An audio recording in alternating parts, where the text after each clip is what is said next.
Today, the question of how much danger, if any, one has to take on to save someone else.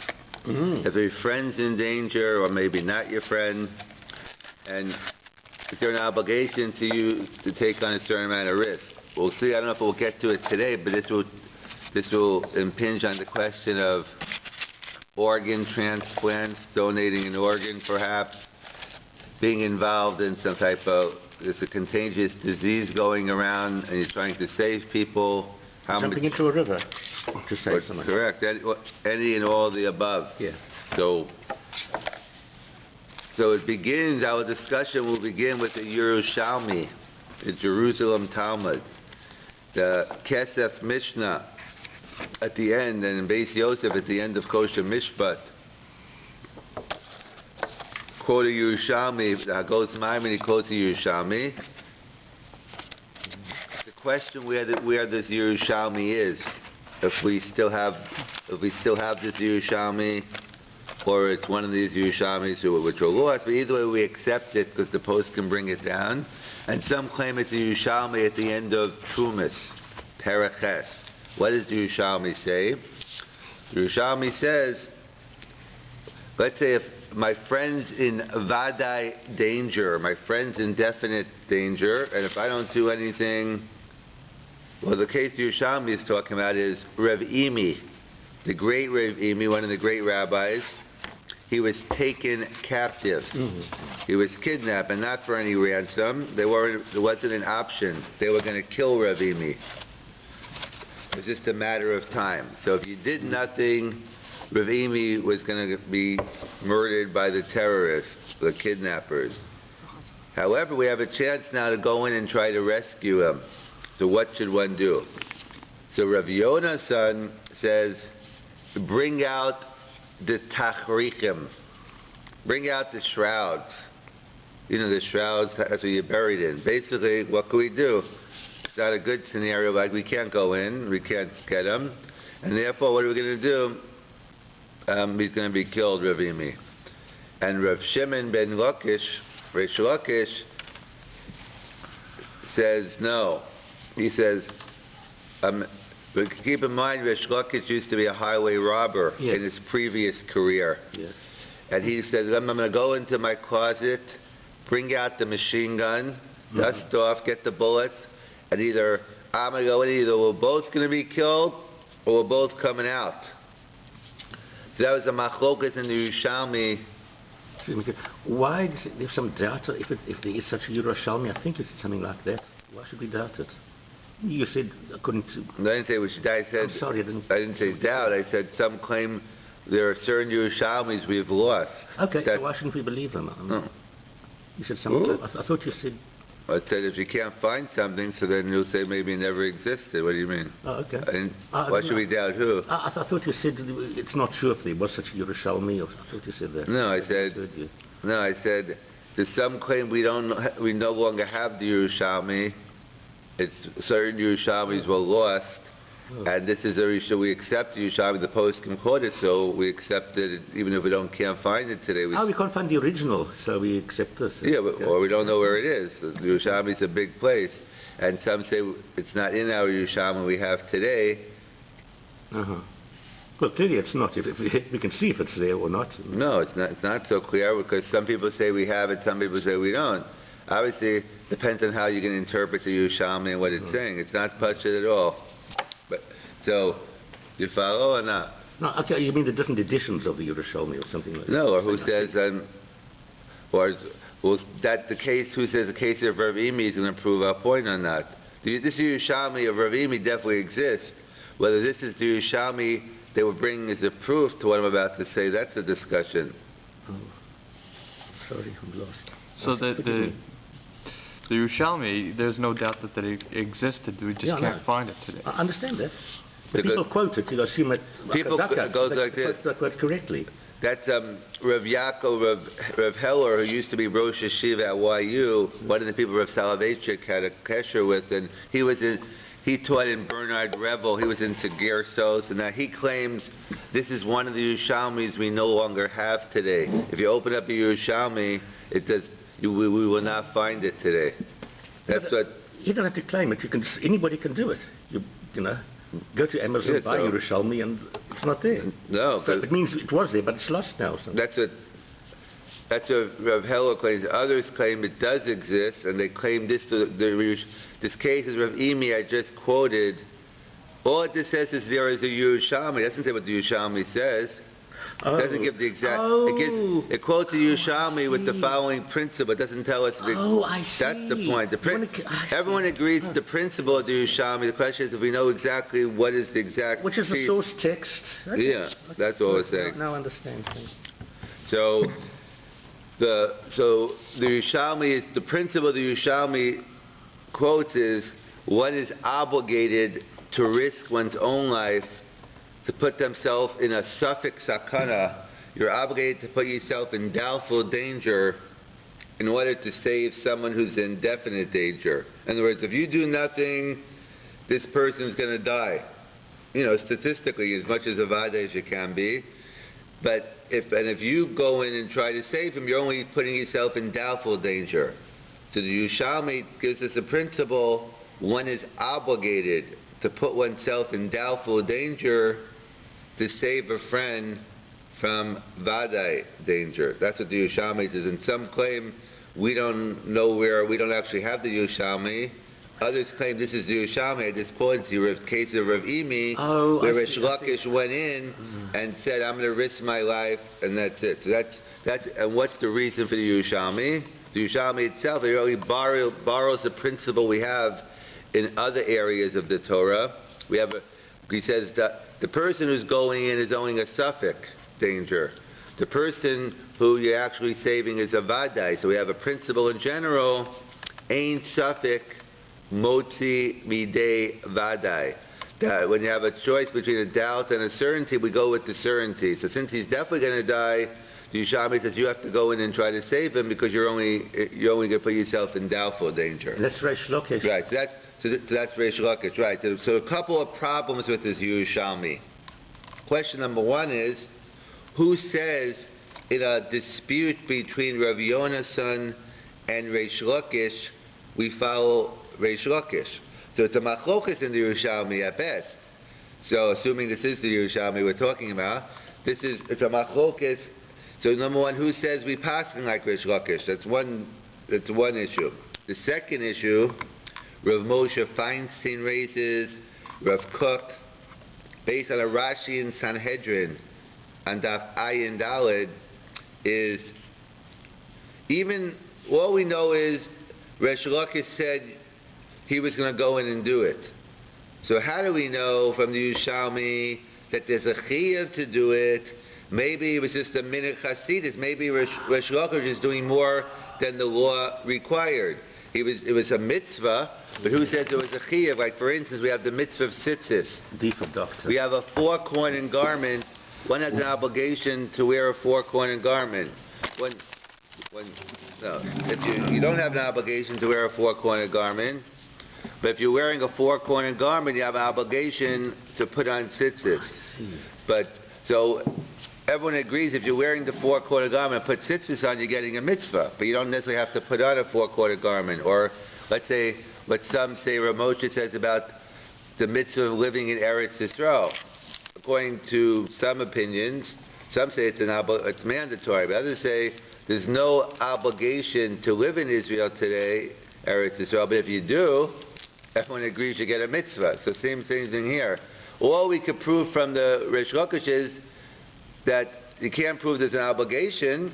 Maybe he did lifnim shurtadin. Maybe he did more than we had to. You can't go out a requirement from here. All we could see from this is that Reish Lakish went in. Maybe it was only because he felt there was a mitzvah to do, not because there was a chiyuv to do.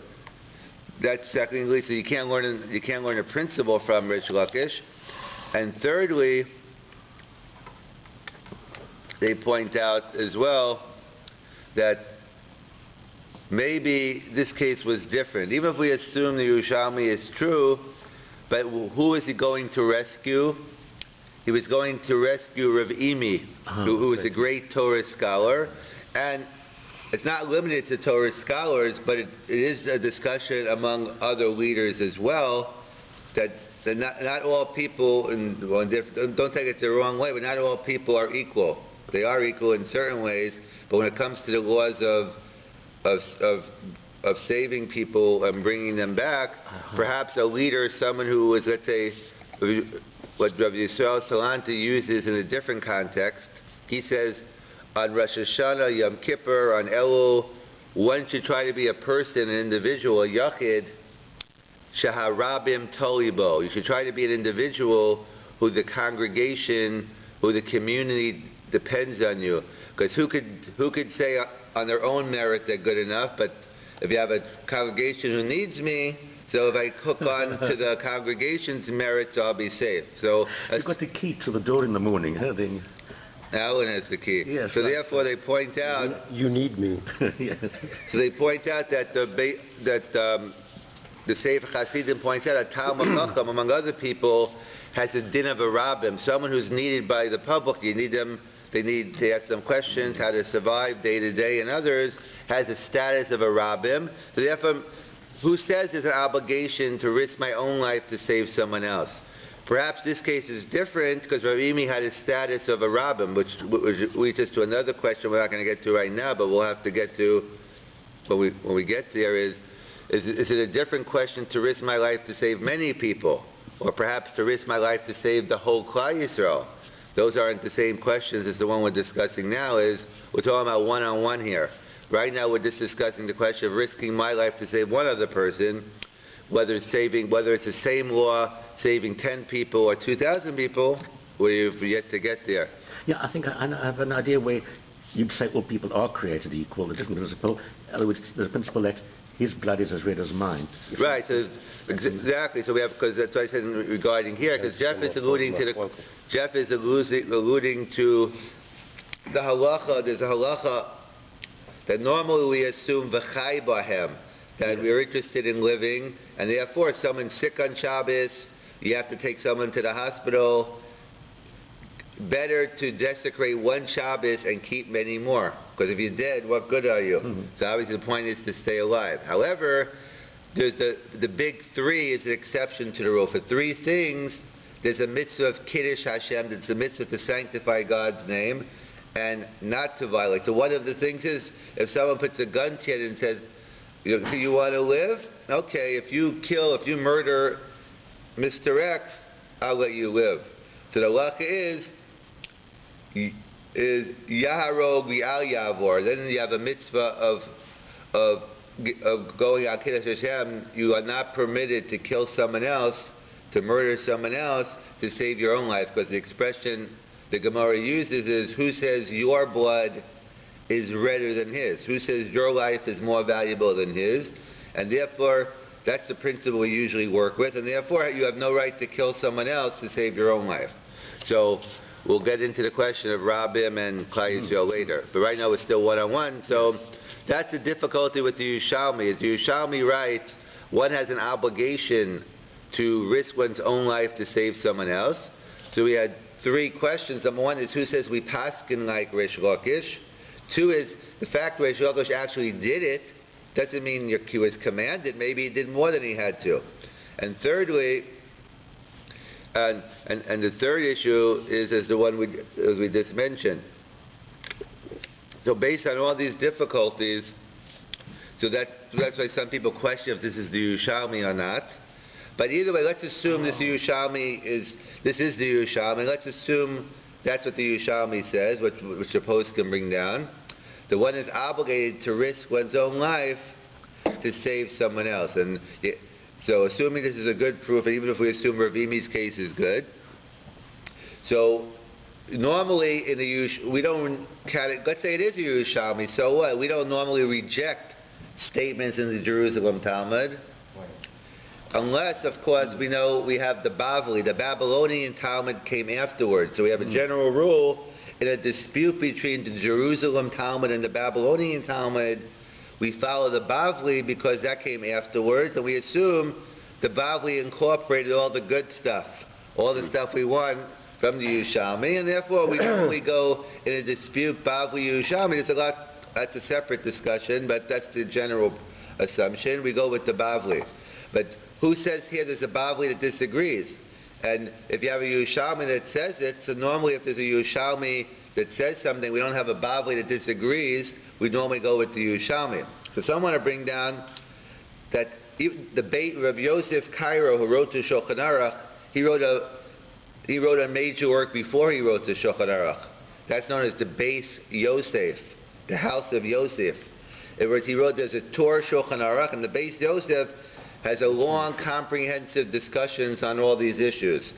And then later on, he wrote what we know as the Shulchan Aruch, the Code of Jewish Law, Jewish Conduct. So I believe the Shulchan Aruch is shorter than the Beis Yosef, is that right? That is. So if you really want to study him, you should go to the But Beis that's what we're Yosef. getting. That's what we're discussing right now. That's what you just said. So the question is, so he wrote a much more concise form. The question is, why did he write the Shulchan Aruch? So we could speculate all we want, but luckily Rav Yosef Cairo himself told us why he wrote the Shulchan Aruch. And you still might want to speculate. Maybe he didn't know why he wrote it.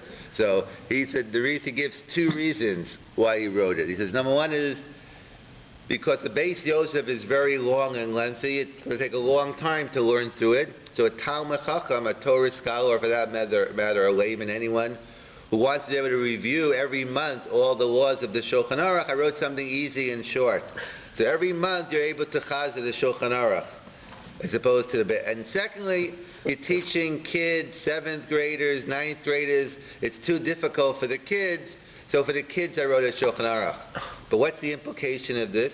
If you really want to know what I'm thinking, look at the Beis Yosef. Yeah. That's why it's questionable when someone claimed the fact that he quoted this Yerushalmi in the Beis Yosef, but he did not bring it in the Shulchan Aruch. Someone claimed we see from here, we don't paskin like this Yerushalmi. The fact that he brought it in the Beis Yosef, and not in the, so we see that's not so simple. It's not compelling at all, because a lot of things he left out. In fact, if you want to know what he actually thinks, look in the Beis Yosef, not in the Mechaber. And in fact, however, others point out, it's not just Rav Yosef Cairo. The major Rishonim who we usually follow, the Rambam, the Rif, the Rush, all don't quote this Yerushalmi. So someone to claim from the fact that Shulchan Aruch leaves it out, many of the Rishonim we use that we paskin halacha on also leave it out. So someone to conclude we do not follow this Yerushalmi. So the question is, if this is true, that we don't follow this Yerushalmi, that means there must be a Bavli that goes against it. And in fact, the Agudas Ezer, one of the Achronim points out, we don't paskin like the Yerushalmi because we have a Bavli against it.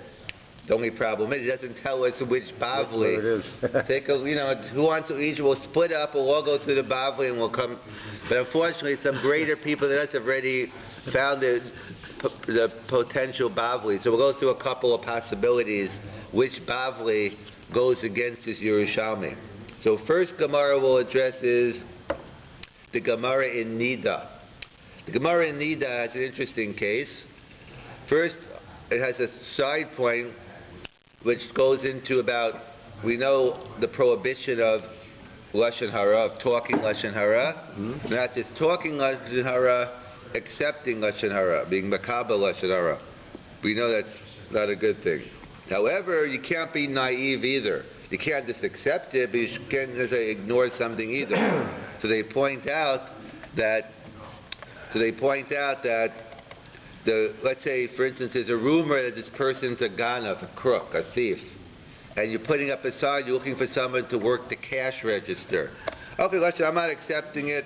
No, you're a fool. You can't accept it, but you have to go through and say, you have to go in and make sure it's not true. You could go into the details. So the Gemara is a case where B'nai Galila, these people, there was a rumor out that they murdered someone, and the government, the authorities were looking for them.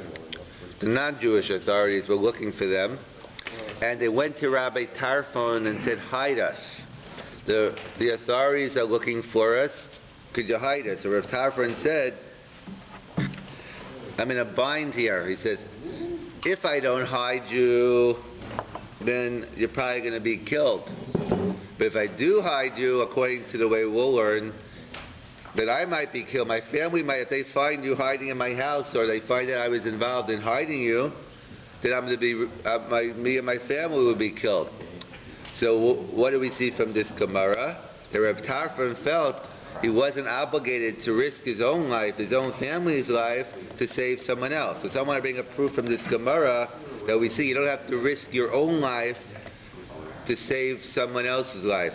Others say it's not compelling for the following reason. You know why? Because these people were probably murderers, so what's he sticking his neck out for then? Why should he risk his daughter or whoever? So someone say it's not compelling. Maybe you really do have to. But this is a different case. These people deserve death. So therefore, if it was an innocent person who the government were going after because whatever reason, so then that could have been, maybe Rav Tarfon would have hid them. So you can't, so it's not a compelling proof from this Gemara. He has a tense we have to find another Gemara. So there's another Gemara in Baba Metzia, famous Gemara, about, let's say, a person stuck in the desert. He's stuck in the midbar, but it doesn't have to be a desert. It could be anywhere. It could be up in the mountains. So, excuse me, the first one, Rabbi Tarfon himself didn't say, these aren't the classiest people, that's why I'm not hiding them. He himself... No, he just said, I'm not going to do it. Yeah, okay, that's why it's a question what... Yeah, what his reason was. Right, so someone had claimed...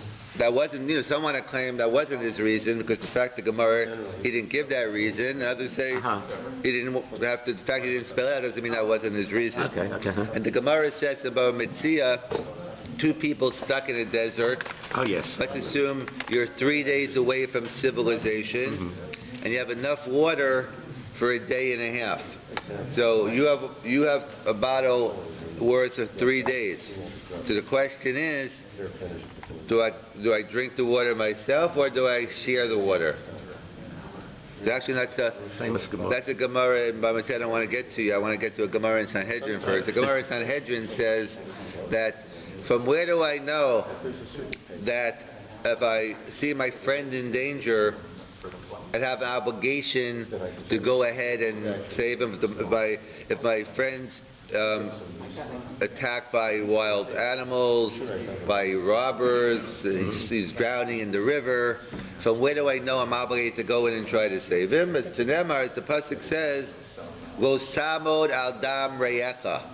Don't stand idly. Yes. Don't stand by idly while your blood of your friend. So we learn out from here. There's an obligation that one has an obligation to try to save someone else. So comes along the Gemara until we have another pasuk. We have a pasuk. We know there's a halacha of hashavis aveda. There's a halacha that if one loses an object, one loses a wallet, you lose whatever you lose, and I find it, I have an obligation to go return the lost object. So the Gemara says if there's an obligation, if someone loses money, I'm obligated to return the money. How much more so, especially if you're a doctor, but it could apply to anyone. If you have an ability to save someone's life, if someone's life is in danger, and you have the ability to save it, comes Vasheg also to teach me I have an obligation to save one's life. So the Gemara has... I don't understand. This is like Kal B'chomer. That's exactly what it is. I don't get it. Returning lost object and saving someone's life. I don't get the Kal B'chomer. What's more important, someone's life or someone's money? Please, someone's life. But okay, so that's what a Kal V'chomer is. If we see you have an obligation to return someone's money, how much more so if you to return someone's life? Actually, that's what the Gemara learns out. But there's a significant difference in the risk potential. Well, that's returning money versus saving. Okay, that's something else. We're just talking about the obligation. Whether you have to actually do it, that's what we'll get to. But it starts off as an obligation. I would say that someone's life is what the Gemara is passing. Obviously, someone's life is more important than the money. Not everyone would agree. Not everyone would agree with that principle. But clearly it is. But so what? It's a technicality of Kal V'chomer. I'm not.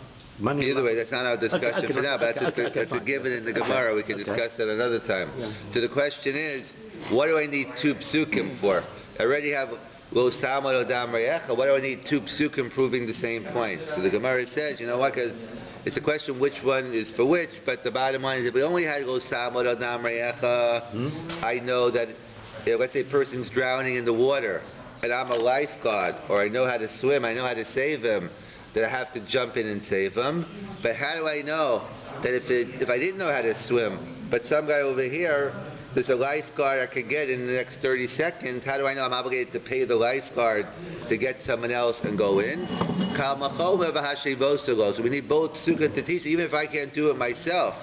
But if there are other ways of saving someone else, I'm obligated to even spend my own money in order to save this person's life. Oh, that's still somewhat. That's the second. Right, that's the Gemara. So comes along the Achronim and says, well, Gemara could have said along the lines that Bill was alluding to.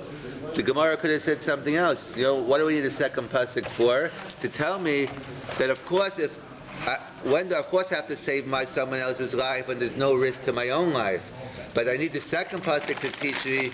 But I need the second pasuk to tell me that when I have to risk my own life to save someone else. We see from the fact the Gemara did not say that.